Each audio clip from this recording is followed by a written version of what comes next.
And Okay. I'm really quick, like last week, I figured out what happened to the phone was I had inadvertently put it on airplane mode, so it wasn't taking a Okay. charge. So I figured that out. So it's good, but these phone calls like this, boy, they suck energy fast.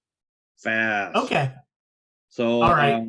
I'll let you know when it pings 15%, then I'll let you know we can wrap it up. Right now I'm at 50.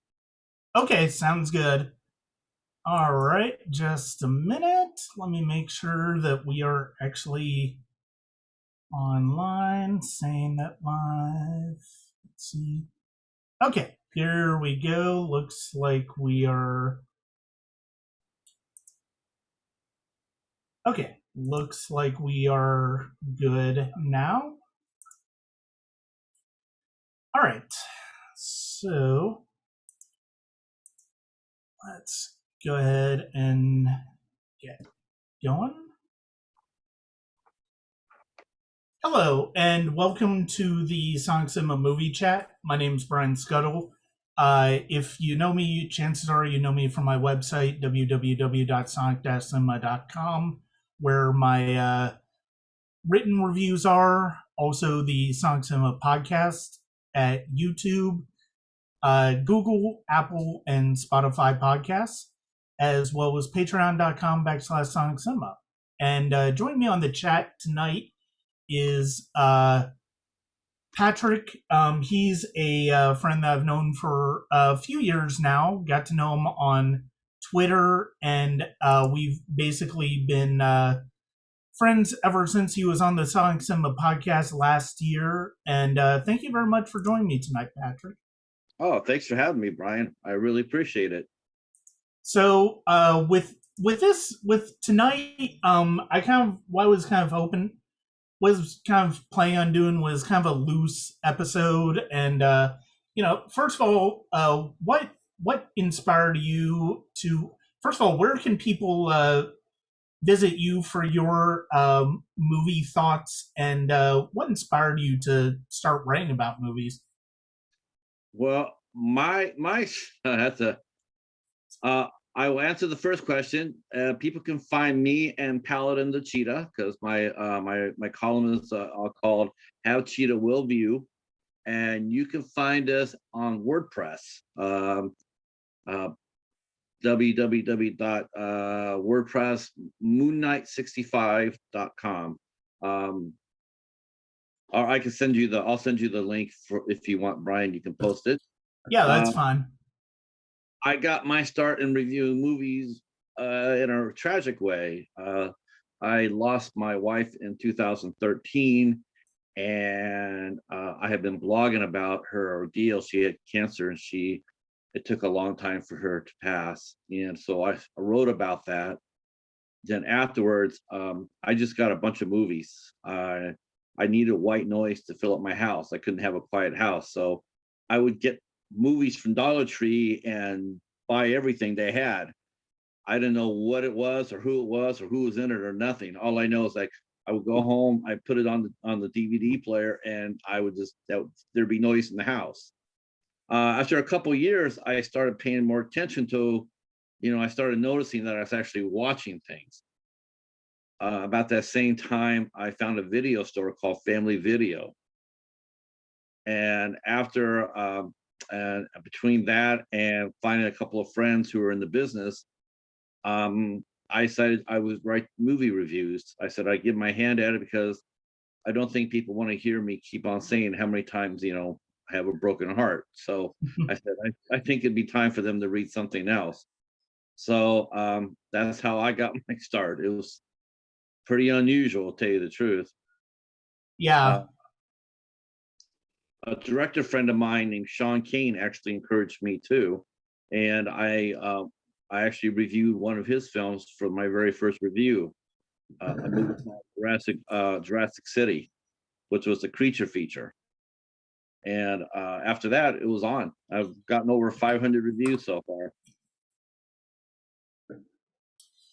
Yeah, that's excellent, and that's one of the things that I'm always interested. Like I've had plenty of times where movies have helped me inspire have helped me out when I'm grieving, when I lose loved ones, or have a or am having a difficult time, and I definitely recognize that that can be a helpful and therapeutic thing for people uh, to have. And so it's one of those things where was there were there any particular films that sort of inspired you to continue to blog, or was it just a matter of wanting to get your voice out? I just felt like I said, I just felt like people, I mean, they kept on coming to the blog every time, and if I really wrote what I was feeling, I mean, over and over and over, I just feel like after a while, people would become desensitized to it, and honestly, I didn't think it was fair to, I like to write, and writing really helps me out. It still does. It's my stress releaser. Um, I just felt like, you know what? Why not do movies? I can escape for a couple hours. It helps me. I got to explore a lot of different good movies. A few movies have actually really connected with me on the heart level. Um, some movies I still can't watch to this day. If it's a movie about a chronic illness, yeah, Mm-hmm. really, really hard time with that. I just, yeah, there's some movies I just can't. Um, it took me 3 years to watch When a Monster Calls. Mm-hmm. Never made it past 10 minutes of that movie. I tried it like 4 or 5 times.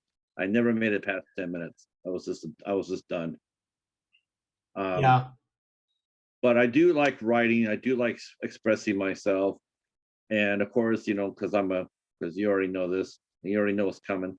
Um, but I'm an IFC guy, IFC films guy, and one movie in particular really has been my favorite movie in the last probably 10, 15 years, and it was a movie called A Dark Song, directed by Liam Gavin, and that movie has touched my heart more than any other movie I've seen. Mm-hmm. Um, it just moves me.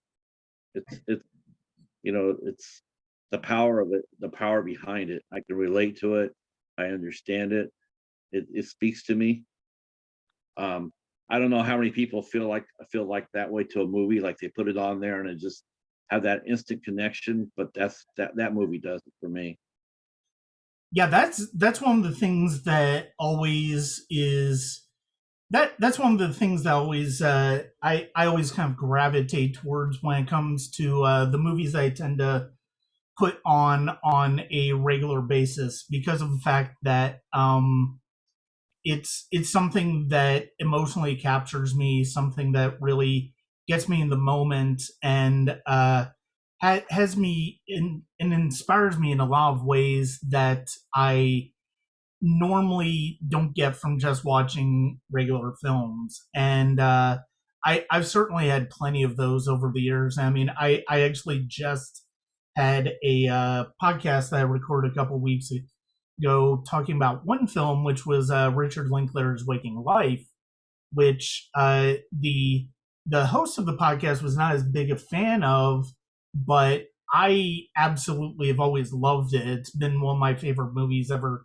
since I first saw it, and it's something that I it's something I just cannot uh, get enough of, and something that's kind of a palate cleanser for me, in the sense that it's something that I watch if I need to sort of get out of a funk, or if I feel like I need to be stimulated intellectually because I'm sort of burned out. And yeah, that type of film, I definitely understand where that interest comes from to gravitate towards those films. Yeah, I mean, it's funny. I think if you ask most film goers, like what movie just absolutely sends you, and it's funny. It's like a lot of them really struggle with that question. I mean, you ask them what their favorite slasher is. Oh yeah, they'll answer you at a drop of a hat. But ask them like what movie has this really set up a place in your heart and actually spoken to you and you can relate to. And a lot of people just, they really have a hard time actually trying to figure that out. You know, Mm-hmm. um, I don't know if it's because they don't know how to express that. They don't want to express that, or they don't know how to express that. But Yeah. movies are just, it's a lot more than just what you see on the screen. Um, Mm-hmm.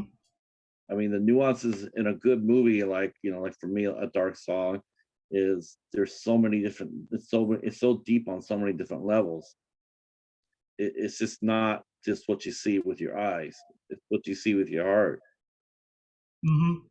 Yeah, And and I do think that they're, it's funny because of the fact that I think you're absolutely right. I think it is one of those things where it's like if you ask most, I think you're absolutely right. If you ask most moviegoers, like if there's a movie that touches you, I mean, I think they could probably generally answer, but I think it would be a general answer in that, oh, this movie made me cry, or this movie, this movie moved me, but they wouldn't necessarily go beyond sort of a stock answer for that, and as opposed to a more significant answer as one that they've really thought about and really and that they really have an honest response to.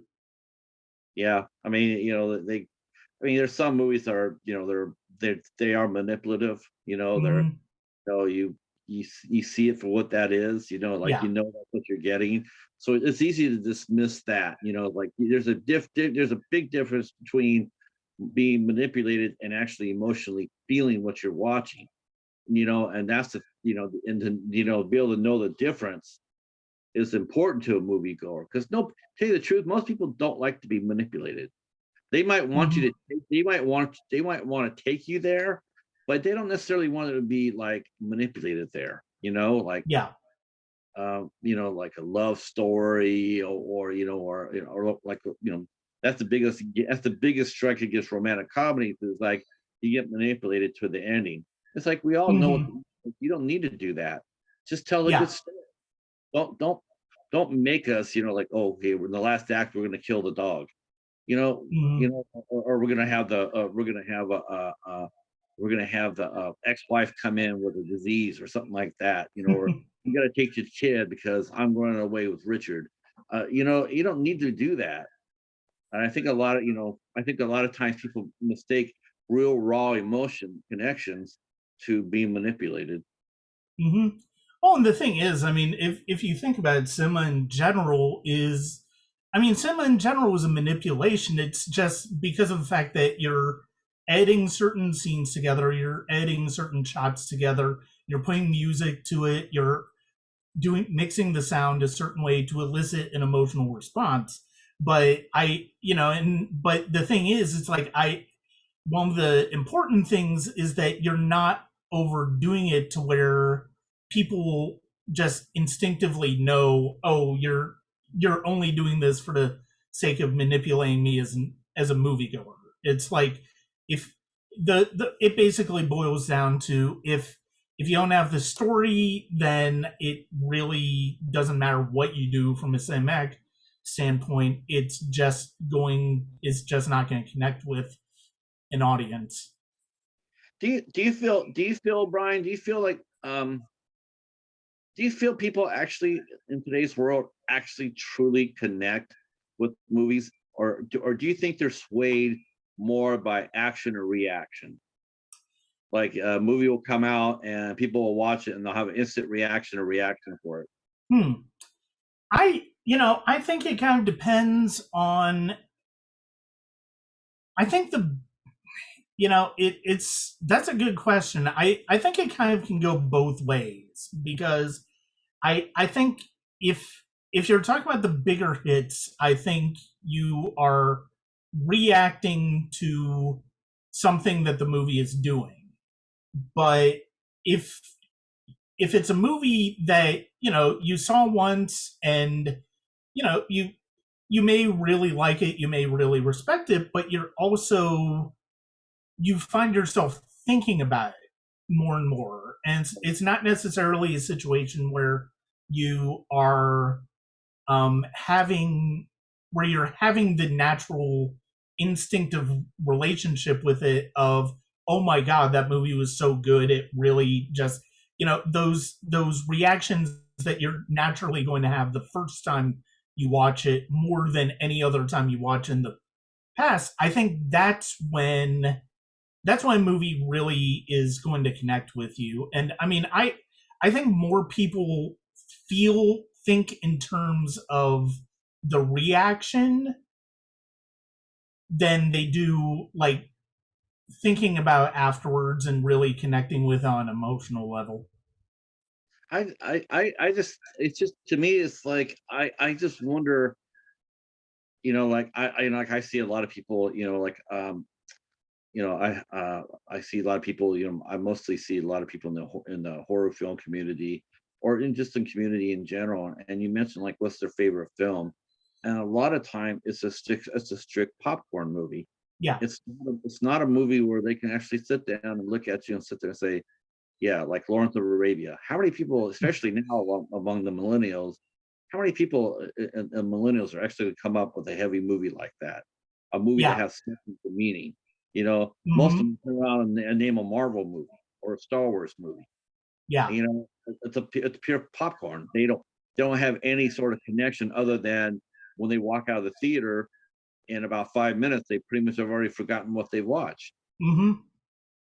Yeah, and you mentioned Lawrence of Arabia partially because of the fact that, so I mentioned it on the Thursday stream that I was going to a 70 millimeter presentation that the Plaza in Atlanta had of Lawrence of Arabia on Saturday, and it's absolutely a wonder. It was as wonderful an experience as I could think to have with that movie. It's like that to me, that has always been sort of one of the holy grail, I guess, type experiences that I've heard moviegoers should have, is to see that movie on the big screen.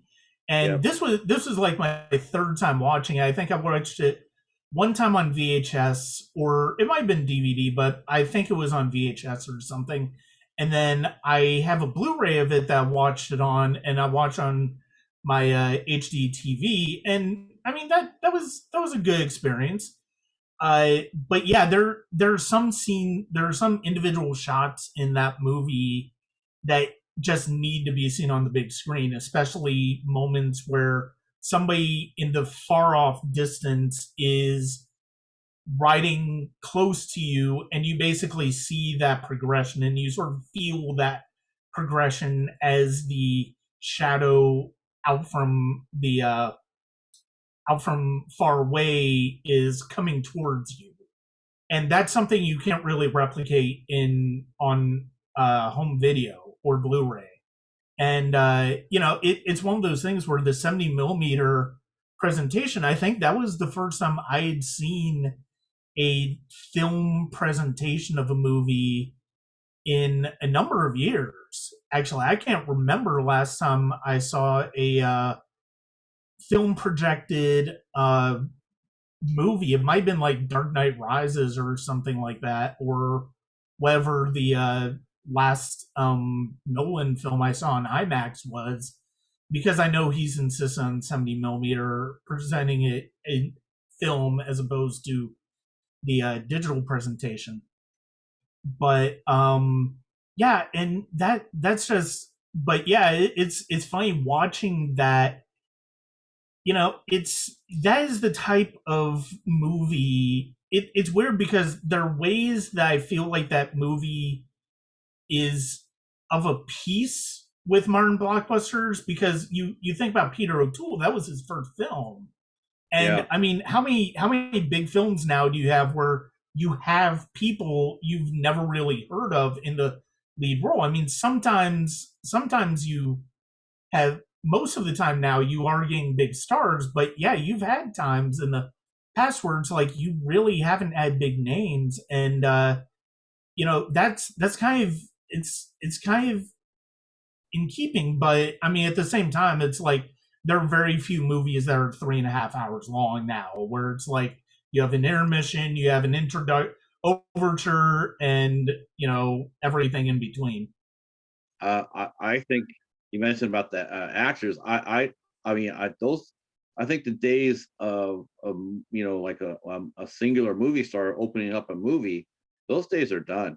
Oh yeah. Tho- those days are done. There, you just don't walk up there and say, "Here's my main star," like in the '70s and in the '80s, where you could put on Hmm. a Pacino or Peter O'Toole or a Sean Connery or that type of actor and open a film with that name.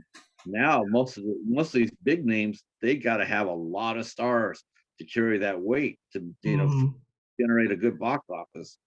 There's no such thing as a like there's just isn't. There's actually, I'm trying to rack my brain to see what actor could actually open a movie by themselves and just rock it at the box office, and there is none. I Uh, think I think Tom Cruise is probably still the only one that's close to being able to do that. But I mean, really, his biggest successes recently have been with the Mission Impossibles. I mean, people have gone out to see movies like Oblivion or Edge of Tomorrow that are unique, but and not based on previous material. But at the same time, I mean, they're not making the same amount of money that Cruise commanded in like the '90s and early 2000s. I mean, well, you look at Oblivion. I mean, yeah, you can sit there and say Tom Cruise, but quite honestly, you can't just say that was all him because look what they put him with. They put him with Morgan Freeman. I mean, Morgan Freeman it can, he's opened his own movies. He's just as to, for many people, he's a calling. He draws. Um, Hmm. it's almost like a cast of just like Tom Cruise and who are those people? Those days Yeah. are gone. Now you gotta now you gotta surround like even the Mission Impossible movies. Look at the stars they've added in there. Hmm. Holden, Angela Bassett, Simon Pegg, Ving Rhames, Rebecca Ferguson. I mean, Henry Cavill, who opened up Superman and did the Justice League, and those are all powerful names that draw their own right. It's just no longer Tom Cruise is the guaranteed box office. Now you got to hedge your bet, and there's just a lot more. It used to be like one or two A-listers and some character actors. Now it's like a load of A-listers. Uh, Knives Out is another example. I mean, look at Knives Yeah. Out. I mean, that was stocked with A-listers.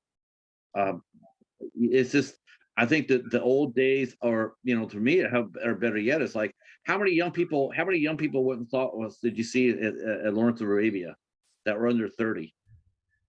Yeah, it was. I don't. I'm sure there were some, but I'm not sure. Well, I mean, and also it wasn't as big of a.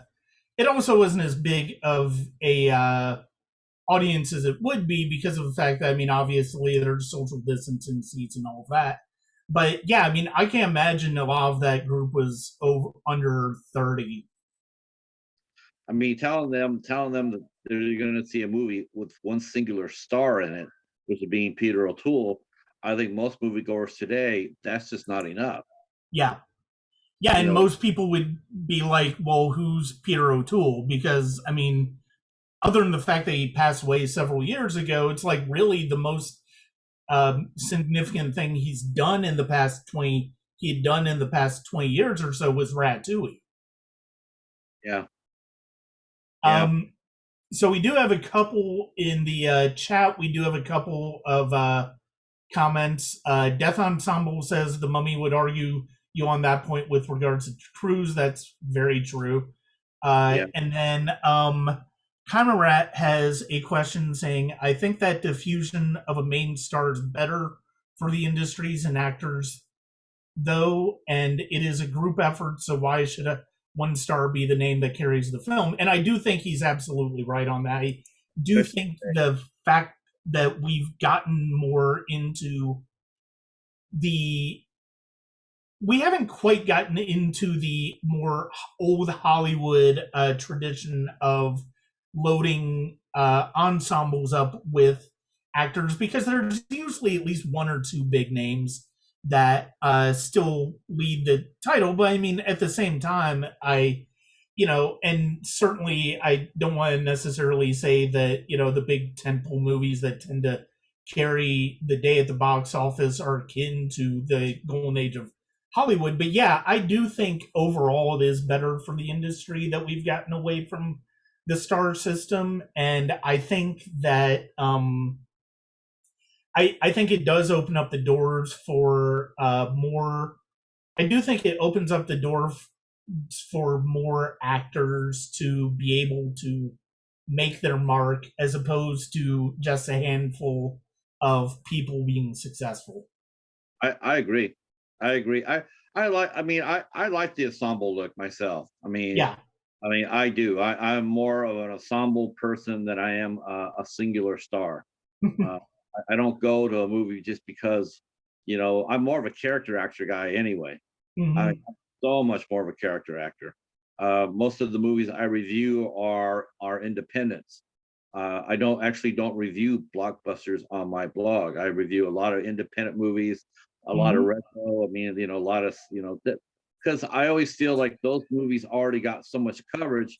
So why do that when I can help us more of a character actors out? Yeah. There's them out there. So I agree with you. I like a larger cast myself. No, Uh, no, I like I do like the way you review movies that are more on the fringes, more independent cinema, that, and even like cheesy B movies that are basically direct to DVD. I really like that about your site. And I like the fact that when you interview actors, you're interviewing actors who are in that more purely independent mode, and independent. Same with independent filmmakers who do have to kind of struggle to get movies made and have to really sort of uh, make their own mark. Because yeah, you're right. The major studios don't necessarily need another blog be uh, to be reviewing their movies, because of the fact that they get a ton of coverage already from the major ones. I do still cover major studio movies, but most of what you find on Sonic Cinema actually is more independent films. And whether it's from film festivals, whether it's from screeners that people have asked me to have sent me, or whether it is PR publicists from films that are going across the film festival circuit. It's one of those things where it's like, I've been able to, normal. If you went back to like the main time when I started Sonic Cinema in like 2004, 2005, you would have seen practically nothing but studio and major, minor independent films. But now, though, I do think it's safe to say those are in the minority for me. yeah, you're a professional. That's the thing. I've watched you evolve.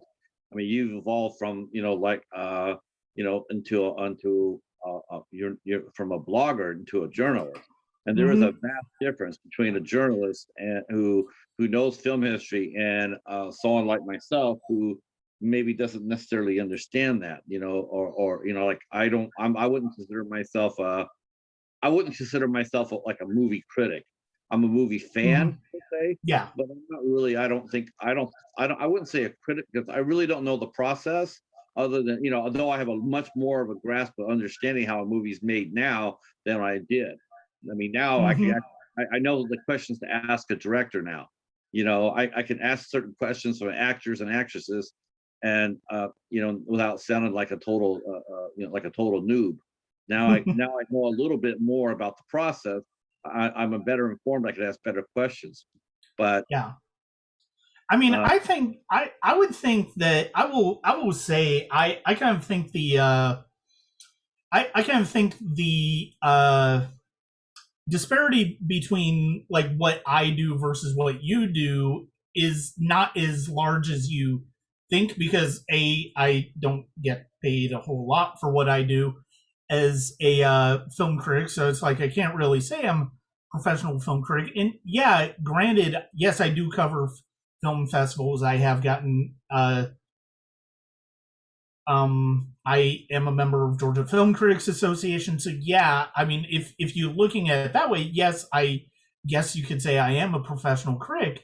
But at the same time, I mean, you're covering you are interviewing filmmakers, you're interviewing actors, and you just have a very specific niche that you cover. And I mean, that's honestly something that I think that's something I think, what you do is just as important compared to what I do as well, because certain you're filling certain voids that I'm not necessarily filling with what I do. I love interviewing the newcomers. I mean, how many times? And this is the question for your chat. But how many times have you gone to a movie like for example, like I watched this movie yesterday. I just happen to have this here because I'm going to be doing a review on it. It's called Panzer or Panzer, right? Now I got that movie for $1 from a Dollar Tree. I knew Mhm. zero about this movie. I knew nothing about it. It was just a Dollar Tree blind Yeah, buy. Pick it up, put it in my cart. But then when I watch it, it's from 2013. But when I watched it, all of a sudden, then I see an actress in this movie. Her name is Melina Matthews Fernandez. Um, Never seen her before. Didn't know her name. Didn't know nothing about her. But then I watched this movie, and all of a sudden, it's like, holy cow, she's awesome. She's really talented. To mhm. me, to me, that's what I love best about watching or reviewing a movie, is watching the newcomers. That's why I Yeah. love ensemble cast. I love ensemble cast because a lot of times you're going to see new, fresh faces that nobody's really ever paid any attention to before. Mhm. And that, to me, that's a great deal of fun. Everybody's going to want to interview Tom Cruise. That's been done to dust. But how many people Mhm. have actually watched or interviewed Melina Matthews? Not too many that I know of. So Yeah. to me, that's what I really enjoy the best. And reviewing independent films too. It's like, okay, like we were talking this pre-show. Um, like I'm really pissed off with the Oscars this year. Not that I really watch them too much, but I'm really pissed off this year Right. um, because there are several independent movies and actors and actresses that kept the theaters alive. Mhm. Without them, they would have. Without those films, we would have really, truly would have had no cinema, other Yeah. than retro.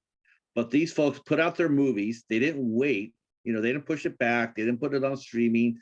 They launched them boldly.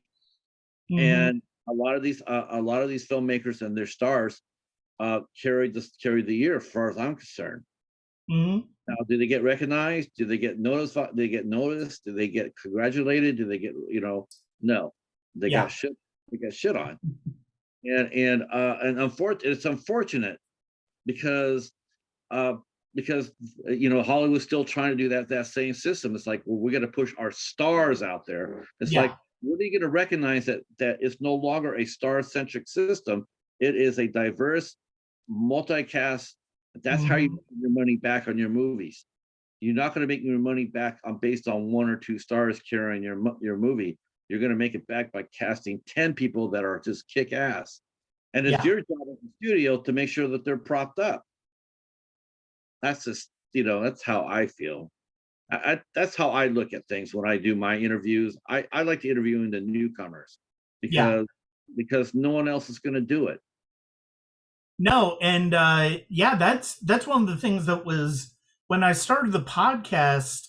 That was one of the things that I wanted to do and really started to do, because I'd been basically reviewing movies that people had sent me via email over the years for, I don't know, about 9, 10 years when the podcast started. And I got to know people on social media. I got to know people through their work, and they would send me more than one of their films to check out. And it was really kind of exhilarating to be able to feel like you said, feel like you are feel like you're sort of almost feel like you're sort of on the ground floor of discovering some of these people. I mean, a mutual friend of ours, Timothy J. Cox, is an excellent example of that. And he's Example. somebody who primarily works in theater and on short films. And it's because of people like Timothy that I've really come to love reviewing and watching short films. Yeah, And so and the thing is, when I did the podcast, when I started doing the podcast, one of the first things I wanted to do was to get to know some of these filmmakers that I've whose work I've covered over the years, and to be able to push myself to actually interview them in a way that wasn't just simply asking them questions over email. And that is perfectly, and don't get me wrong, I still do that occasionally, kind of that's how. because I kind of have to. Yeah, Um, that's how I do it. I have but arrangement. I do print interviews. yeah, and that's perfectly, and there's nothing wrong with that. I mean, places still do, and I mean that's still a thing. But for me, it was sort of continuing on with the with me using my those of you who don't necessarily know me, I got my degree in sound recording in for music recording, and so when I started doing podcasts, when I started doing fan commentaries, that's where those techniques kind of came in handy. And now when I'm doing the streaming, that's another part of the equation for me. Death Ensemble interviewing talent has always been my favorite writing a blog, and yeah, it's a wonderful way to get to know people, to get to know them beyond their work, and to really get to know what they like, because that's one of the things I've always been interested in, is as much as their work in general, but what they're interested in and what inspires them. Yeah, it's always fun. It's always fun to go to the new folks because their voices are so fresh. They're so they're a lot of them are still wide eyed and bushy tailed in the business. Mm-hmm. They're optimistic. They're hopeful. And before you would sit there and have a jaded look at that and sit there and say, yeah, you and everybody else is coming off the bus in Kansas is going to open to be a star. Well, in today's Mm-hmm. world, in today's Hollywood, and not necessarily just Hollywood either, because there's all over the place. But I mean, opportunity for working actors have never been better. Well, until the Yeah. pandemic. I mean, there's so many. Like one of the questions I love to ask him is like, is streaming good for you or is it bad for you? I mean, is it? I mean, is it a good thing or a bad thing? I personally think it's both. I think it's Mm-hmm. a I think it's a good thing because I think there's more actors that have chances to get cast, but there's so many different projects. Yeah. I think it's bad in the sense that, as far as I know, the pay is probably going to be a lot lower. Mm-hmm. The pay is going to be a lot lower, and also I'm not sure if they worked out where an actor does a streaming project where they get royalties off of it. Yeah. Um, as you know, a lot of the older actors, like someone like Peter O'Toole, um, if they stream Lawrence of Arabia, his estate isn't getting shit Yeah. because that was in the contract. Mm-hmm. So a lot of actors have seen their biggest hits. Yes, they're being exposed to a whole new generation, but they're not being compensated for that. So that Mm-hmm. that really sucks. Yeah, it's definitely a double edged sword. I want to go back to this comment Kymer Rap put in the chat. I think it's interesting to see small films, quote unquote, and see people where you're like, I got watch for this kid, even in B movies and indies. And yeah, I think that's absolutely true. And that's why my gravitation more towards independent films, more towards short films and film festival projects that you're going to see there are, and not, I'm not necessarily talking about the bigger movies that tend to win the awards that have studio backing behind them and stuff like that. I'm talking about stuff that chances are the filmmakers start out as a short film filmmaker and then graduated towards feature films. And that's one of the things that I like about the Atlanta Film Festival, which I'm starting covering on Thursdays. The fact that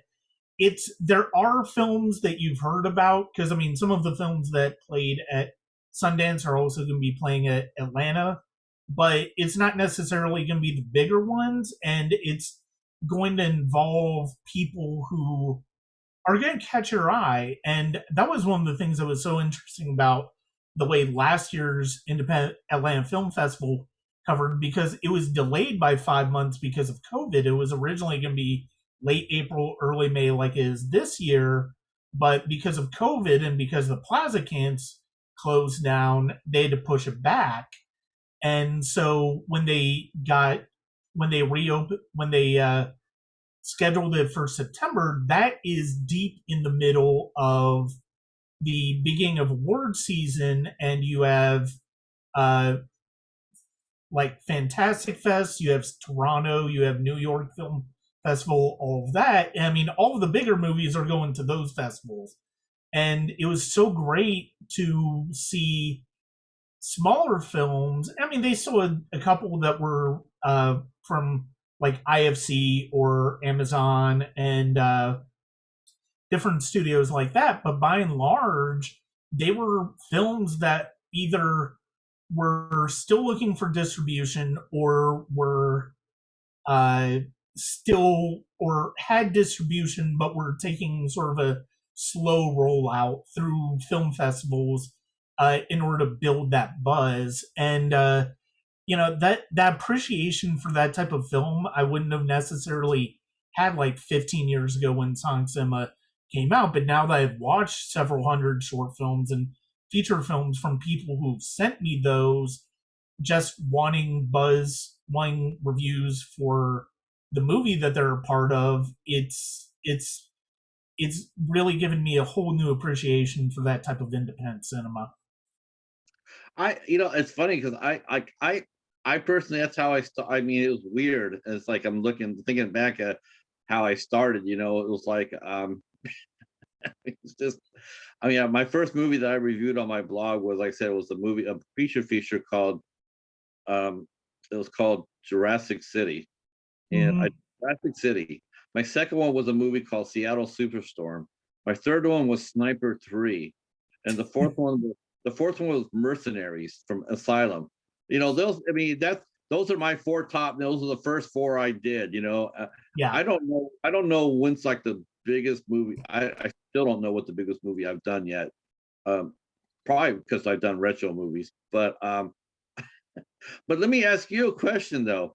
Okay, you've seen a lot more movies than I have, but Mm-hmm. in all honestly, do you think the movies that are up for the Oscars this year, do you really feel those movies were the best that you saw this year?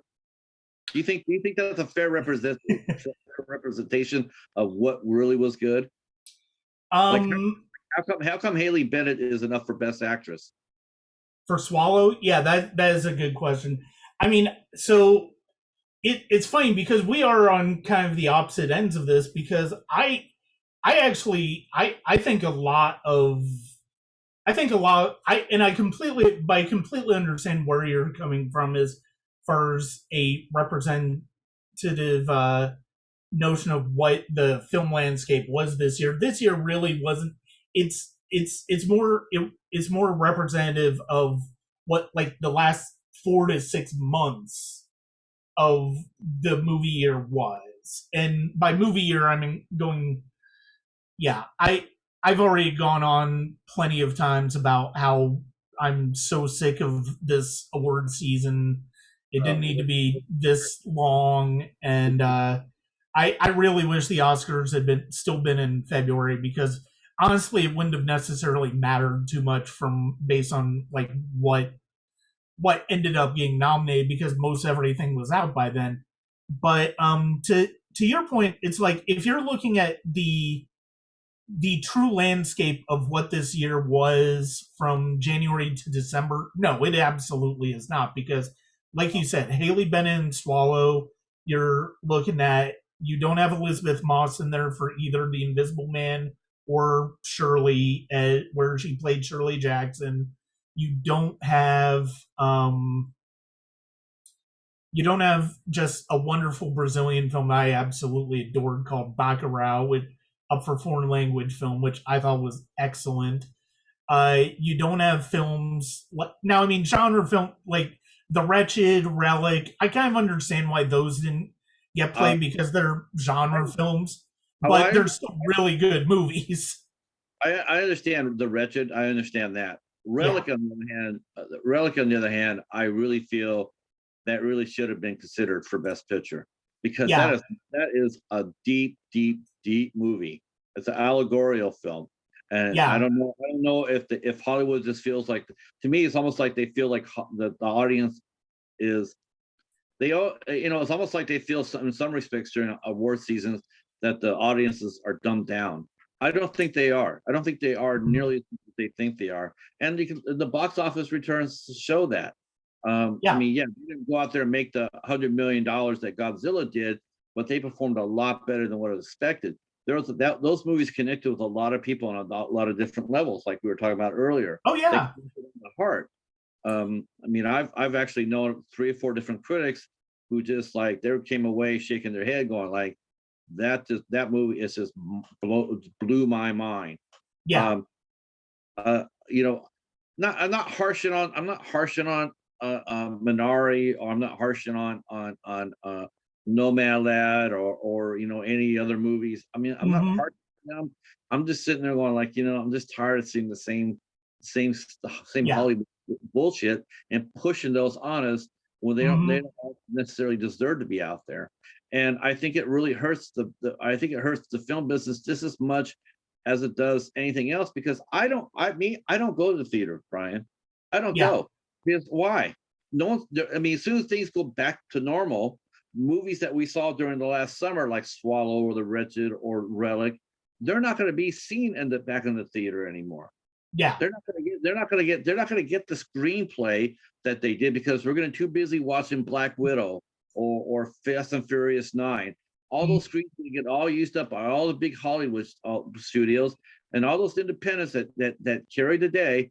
They're going to get pushed out, and next thing, and you can't even sit there and say, well, I'll just pick it up at my Walmart or Target or Best Buy, because physical media as we know it is dying faster than Yeah. it's dying faster than vinyl did. I remember when vinyl records were no longer a thing, and they were slowly weeded out for the longest time before they were able to make their comeback. And I'm telling you now, physical media is going out faster than the vinyl record did. Yeah, it's, I mean, and like you can tell when you go to like Target or Walmart or even Best Buy when I've gone there recently, like their home media, although it's funny because I did actually see Relic at Best Buy uh recently, and it's like that was kind of a pleasant surprise. But no, I mean, I do, yeah, as far as physical media, yeah, I mean, it, if you're basically, if you can see it on, basically if a if a specialty label like Criterion or Arrow or Severin or uh distributors like that pick it up, it's like, yeah, you're more likely to see it survive. But yeah, I mean, the major studios, and I mean, of course, especially Disney, is are, I mean, they're not treating physical media the way they used to. And it's funny, like two of my favorite films from this past year, and they were in that summer area, were The Painter and the Thief and She Dies Tomorrow, which are both Neon films. And I absolutely adore them and would love to own them on physical media, but you can't really find them. You can't even find them available on Amazon. So, I mean, what are you going to do? And it's like, Chimerat says, I still buy physical whenever possible and hate it when stuff isn't released as such. I'm absolutely the same way. Me too. That's why, and that's why when that's why I started picking up a lot of Fox titles this past year when after Disney took over, because of the fact that it's like you just know at a certain point they're going to start to uh, sort of They, they're going to start to wean those out unless it's going they, to like a licensed place like Kino Lorber or Criterion or someplace like that. yeah, you already know that's what they're doing. They've already stated that. Yeah, We saw what happened to the end of Warner Archives. They shut yeah, down Warner Brothers shut down that site, and they moved it to Amazon. And it's going to get to be where now the only time you get physical media is you go through these companies, and they're going to do it made on demand. And yeah. that's where the industry's going as far as physical media goes. But Mm-hmm. and a lot of those movies will be priced right out of most people's range, because Yeah. they don't have to charge, they don't have to do sales, because why? There's no competition. Mm-hmm. Your movie isn't fighting for shelf space with another studio. No, the people coming to if they're coming to your house and they want to see the movie you're made, they're going to pay the price that you want. They just can't sit there and say, well, I'll just go over here and get it. They're just not. And I think I think too it's a concern, because for a lot of smaller labels, those shelf space was really important. So, Mm-hmm. it makes it harder, even harder and harder to watch movies that didn't get the recognition, from the mainstream media, from Hollywood itself. Now these movies are not even getting a chance to be seen on the shelves. So people Mm-hmm. like myself or Conrad can just go and pick it up as a blind buy, or pick it up because we saw it, and we heard about it. Yeah. Those movies are just the access is shrinking. Mm-hmm. It just makes it a lot more harder to be a movie fan, and it shouldn't be. You should be thinking about ways to make it easier to be a fan, not hard. Mm-hmm. Yeah, I mean, and if some, if everything was truly available on streaming, that would be a different thing. And if there were some, and because I mean, there's an app called Just Watch that you can look up, see if movies are available on certain streaming sites or what streaming sites that are available on. But there are a lot of movies that are just not available on streaming, and some where I mean even movies like even Warner Brothers movies and even more famous movies have not necessarily been available on like Netflix DVD, even though like in one movie I can think of is Knights of Cabiria, the Fellini movie, which I've wanted to rewatch for a long time. But even though that's got a Criterion release is like Netflix DVD doesn't have it, and we know the complaints about Netflix streaming because of the fact that people, you see more and more that they are phasing out movies earlier than a certain era. Yeah. Oh yeah. Oh yeah. You're right. I mean the classic movies of 50s, 60s, 70s, probably toward the 70s, 80s, probably onward, still there. But yeah, a lot of the older movies. Oh my Yeah, God, you don't see them at all. You don't see yeah, them at all. What Turner classic movies? That's it. That's all we got. mm-hmm.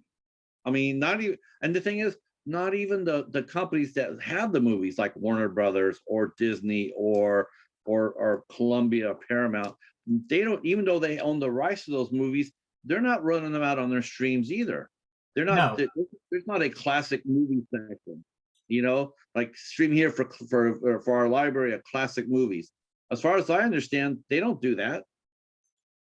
it's Um, I mean it's spotty because HBO. I will say HBO Max has a really wonderful slate of older movies, but I mean it's funny how much of those older movies sort of sort of blur over with what's available on Criterion Channel actually. But they actually have a decent library of films on their site, but on HBO Max. But yeah, I mean Criterion Channel is really the best one.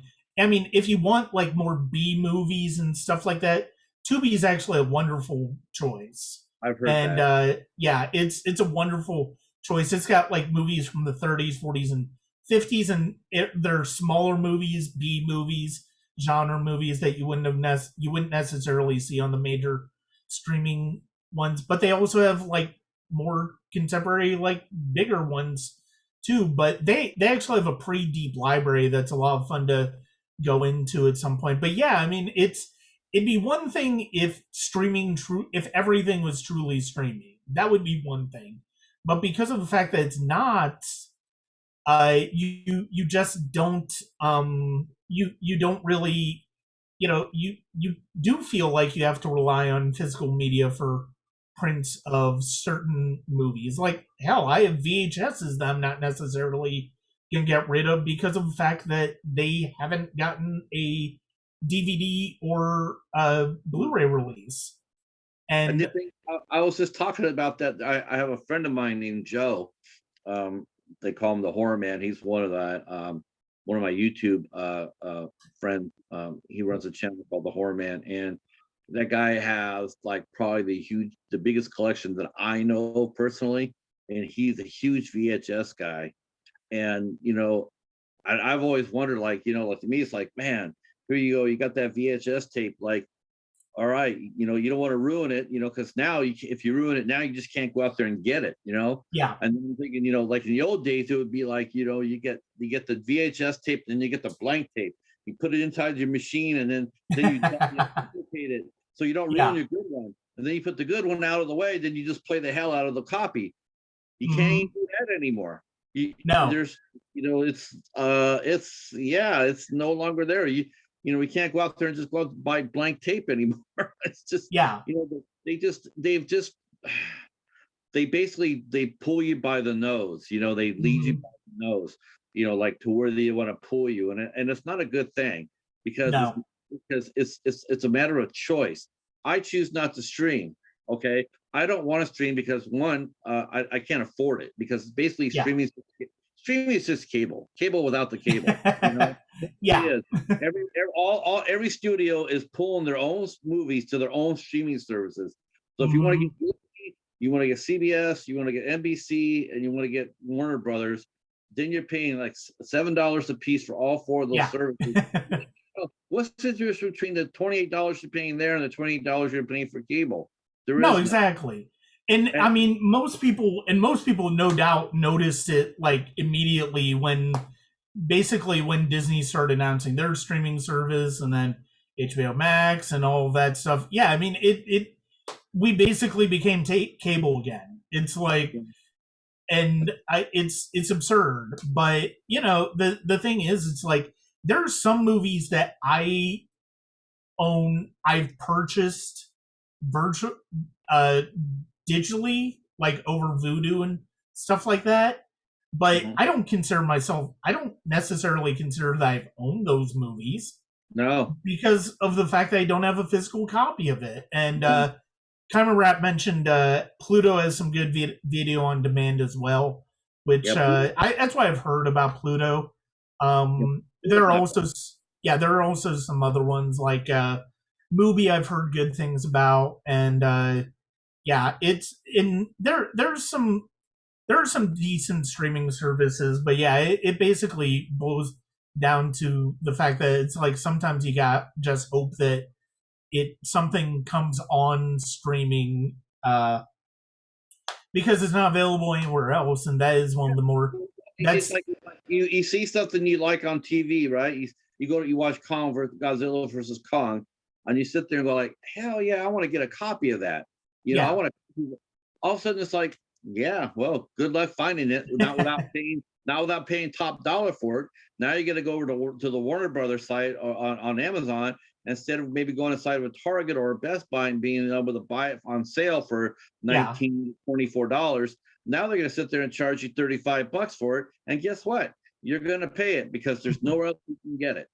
Well, and I do think the major studios will continue to bring out their bigger movies like Kong versus Godzilla on physical media. I think that is going to be something that really doesn't go away, but it's going to be those middle tier movies to smaller movies that are going to get hurt by that. Like Judas and the Black Messiah, it's like that might come out because of the fact that there's Oscar buzz, but you don't necessarily know for how long. That might just be a limited printing. I think the only time you're going to see pretty soon, I think the only time you're going to see physical media released like that, Brian, is only going to be at Black Friday. It's going to be between Black Friday and Christmas. I think it's the only Yeah, window you're going to see for physical media. After that, I don't think we'll see it. I don't think we'll see it. I don't think we'll get the big releases. I think we'll just get it made on demand. And during Christmas yeah. time, they'll push it. They'll push it for that 6 week window between Thanksgiving and Christmas, and that'll be it. Hmm. I see that happening within 2 years, 2 or 3 years.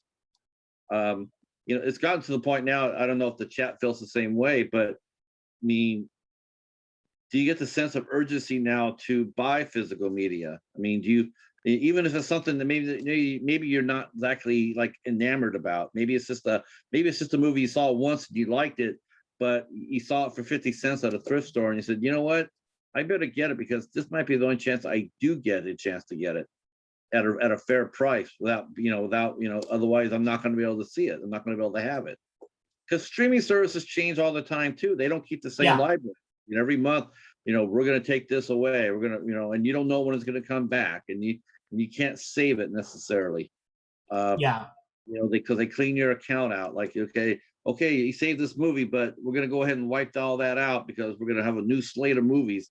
And you just, Hmm. I don't know. It feels like I said, I want to have a choice. I don't want to feel like I'm being corralled into, well, unless you do streaming, you can't see it. That's not a Yeah. choice to me. You No. know, as a viewer, as a consumer, I want to have a choice. I want to sit there and say, well, yes, I can see it at I can see it on streaming, or I can go get it. You know, because I want to have a choice. And Hmm. I think and same thing with going to the theater. I want a choice. When I go to the theater, I want to be able to see something other than a damn Marvel movie, Yeah. or Fast and Furious, or the Star Wars movies. You go there and it's like there's 30 screens and 26 of them are filled with Marvel movies, and it's just Hmm. like I like Marvel movies myself. I grew up collecting comics, but I don't want to go to the theater and see that kind of action. Yeah. It just really not for the prices you're asking. You Yeah. go to the movie, you pay $10 to get in, you get $20 worth of snacks, and then you get forced into assigned seating, and it's the movie going experience is no longer a fun experience for Hmm. most moviegoers. It's a chore. Yeah. It's a damn job. Okay, I got to make arrangements to get our seats together. How many people are in our party? There's 8 of us. Hmm. So I got to make sure that all our seats are together. And if you can't, then I can't go because I can only get 5 seats together. Right. It's just a real chore to go, and they're not making it easier on the consumer, on the fan. They're No, just not. that's absolutely right. And yeah, I mean it's one of the and it's hilarious that it's hilarious that they've done that as the attendance has been dropping. I mean, attendance still stays, relatively speaking, attendance has still stayed like level for, or maybe slightly rising in terms of box office gross, but that's usually because of the fact that the price goes up. I Yeah, mean, you look at the movie attendance and it's that movie largely, paid it out. is largely going down. I Yeah, mean, and it's, I do think it'll come back after this, but yeah, I mean, I do think some places are going to have to change the way they approach things in order to keep people coming back. coming to theaters, especially as the day and date streaming options become more plentiful. And I do think that's gonna be the case after this past year. I mean, Godzilla versus Kong proved that you can still kind of do that and be relatively successful. But yeah, I mean the it's going to be a while. I do think it might be a while before we see a movie hit $1 billion, and I mean part of that is because of the fact that people are socially distancing seats still. But I do think that it's especially if it's a movie that is available at home at the same time that it's available in theaters, a family of four might be more inclined to stay home to watch that than going out to the movies. Yeah, I mean, if you got a chance to spend $20 to watch a, Godzilla, you spend $20 to stream it, then most of the fact of the matter is most people will sit there and pay that $20. They'll Yeah. sit, they'll sit at home, watch the movie. I have all the comforts at home. It's like watching a sporting event. Why am I going to pay $150 to watch a football game? Or $150 Mhm. to watch a baseball game? I can sit my ass at home, bring it up on the MLB network or ESPN, and I can watch it there from the comfort of my home. I don't have to worry about traffic, parking, Yeah. concessions. I mean, it's they have to do a better job at keeping the customer happy. Right. But the same thing with the studios, though. You can sit there and say, the same, it's the same lesson to the studios as well. It's like, look, nobody wants to sit there and be forced to watch streaming. Nobody wants Yeah. that. It's an option. You should always make it as an option. And I actually raised this up on our own podcast, the Midnight Hour. One of the questions I asked was, do you think that a lot of the entertainment websites per se, to me, I just find that they're sort of like, it's almost like a war in a sense. Like, I think a lot of the entertainment websites, I think they've done their own damage toward physical media and the movie going experience by pushing the streaming agenda. Like they'll sit there and Mhm. say, these are the new upcoming streaming movies coming out, and this is what's coming up on streaming, and this is they're doing their own part, subversive part in poisoning the movie going experience, as far as I'm concerned. Yeah, and You- there's and I mean in more ways than one. And I mean you definitely bring up a good point in both of those. I do want to get to a couple of comments sure. as we sort of start to wind it down. Comrade says usually my wife actually looks for Netflix shows they release on DVD, quote unquote, just in case. And I mean that is a completely fair point. Because and I wish more studios would do that to give you an option of purchasing some of those shows, even though those are more likely going to cost an arm and a leg. And then he also says private box seats like the opera in regards to the theatrical experience. Uh, Ideally, that would be great, except for the fact that you couldn't necessarily get the theater chains to pony up for that. Believe me, I know from experience. Yeah, that's a conversation for a different story for a different day. The Um, one thing Netflix doesn't do right, and I want to address that real quick. Look, Netflix, they actually they cut their nose off in spite of their face. They're anal in the sense, like, they get series, and they're notorious for this. Unless the network has control of the series and they negotiate this, but Netflix series as a whole do not get home releases. yeah, They don't. yeah, There are some, and I would tell Conrad to go to millcreek.com, Mill Creek Entertainment. That's probably the best place for you to go if you want to find some movies that you see on streaming, that hmm some of the older series. They do carry some of the older series on Netflix, like 30 Rock or Drop Dead Diva. There's been some other ones out there that they've actually come hmm into home release, but as a whole, any and all Netflix series will not get a yeah, home release. The ones that they wholly control, they won't get it. yeah, There was a site, I think, called Stinky Tuna, that was doing that. They're actually selling Netflix series. I don't know sure if they're still around. I never knew how they got away with it in the first place, quite honestly, because I'm like, how are they selling Netflix series without Netflix being involved in it? right. I'm not sure if they're still around or not. Plus, if they were, I would hesitate before going over there because they're charging stupid prices. Uh, really bad. Yes, I went to Stinky Tuna. It was stinky, all right. Uh, but no, Netflix is, and the same thing with Amazon Prime. Same thing. It's very, very hard to find. Like The Boys, I'd like to get The Boys. I had never seen it being released on physical media. Yeah. And Uh, I think especially with like reality series or quote unquote reality series or reality contests, however you want to put it, it's like I feel like that type of thing is, even though you would think it would be kind of like a drop in the bucket to do that, I feel like that it's probably harder for them to release those because of the fact that it's a particular season. yeah, Plus, I mean, you have licensing.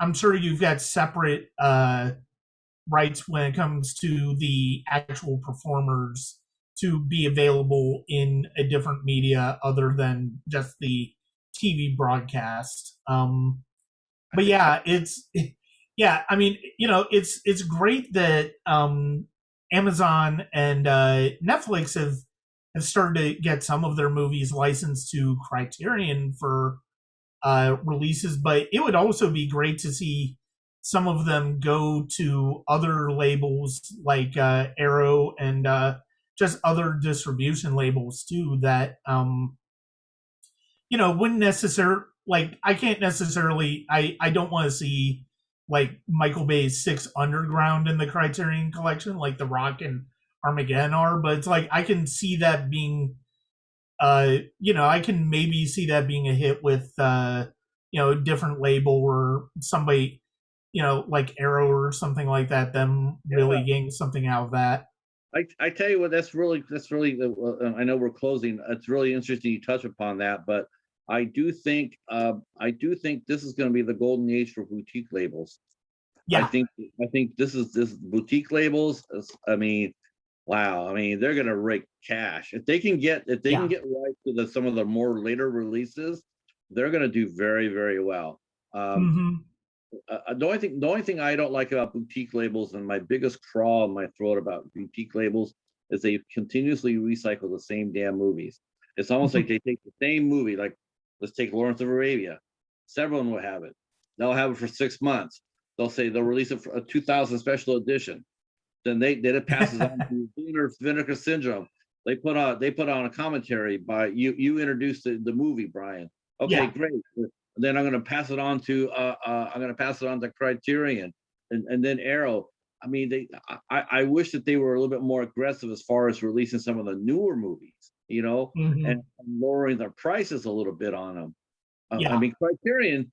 Look, there's just no way in hell I'm going to pay Criterion prices for a Netflix release.